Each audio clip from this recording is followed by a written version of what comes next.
Hello guys, സുഗമോ ദേവി latest promo വിശേഷങ്ങളിലേക്ക് എല്ലാ കൂട്ടുകാർക്കും സ്വാഗതം. അങ്ങനെ നമ്മുടെ ചന്ദ്രോത്ത് പഴയ പോലെ എല്ലാവരുമായിട്ട് ഭയങ്കര ഹാപ്പി ആയിട്ടിരിക്കുവാണ്. നമ്മുടെ സിദ്ധാർത്ഥനും നമ്മുടെ പ്രഭാവതിയും കട്ട റൊമാൻസിലൊക്കെ ഇരിക്കുക കേട്ടോ.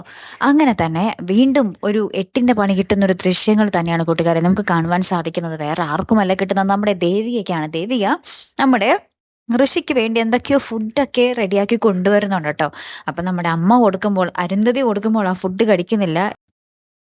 അത് ലീന തന്നാലേ കഴിക്കൂ എന്നാട്ടോ ഋഷി പറയുന്നത്. അങ്ങനെ തന്നെ നമ്മുടെ ദേവിക നമ്മുടെ ഋഷിക്ക് ആ ഫുഡ് കൊടുക്കുന്ന ഒരു നിമിഷങ്ങളാട്ടോ നമുക്ക് കാണുവാൻ സാധിക്കുന്നത്. അപ്പൊ ദേവിക ഇങ്ങനെ ഫുഡ് കൊടുത്തോണ്ടിരിക്കുമ്പോൾ ഇങ്ങനെ ഉള്ളിൽ ഇങ്ങനെ വിചാരിക്കുന്നുണ്ട്, ഒരു ചെറുപ്പക്കാരനെ ഇങ്ങനെ ഞാൻ പരിചരിക്കുന്നത് ശരിയായിട്ടുള്ള ഒരു കാര്യമാണോ, അതും എന്റെ ഭർത്താവ് പോലും അറിയാതെ എന്നുള്ളത് ഇങ്ങനെ ഉള്ളിൽ ചിന്തിക്കുന്നുണ്ട്. അപ്പൊ ഇനി എന്തൊക്കെയായിരിക്കും സംഭവിക്കാൻ പോകുന്നത് അല്ലെ. നമ്മുടെ അരുന്ധതി ആണെങ്കിൽ ഇതിലൂടെ എന്തൊക്കെയോ നടത്തിയെടുക്കാൻ ഇങ്ങനെ പ്ലാൻ ചെയ്യുന്നുണ്ട്. അത് അരുന്ധതിയുടെ കണ്ണിലറിയാം. അപ്പൊ എന്തായാലും കാത്തിരുന്ന് തന്നെ കാണാട്ടോ. അപ്പൊ അടുത്തൊരു വീഡിയോയുമായി വരുന്നത് വരയ്ക്കും ഗുഡ് ബൈ.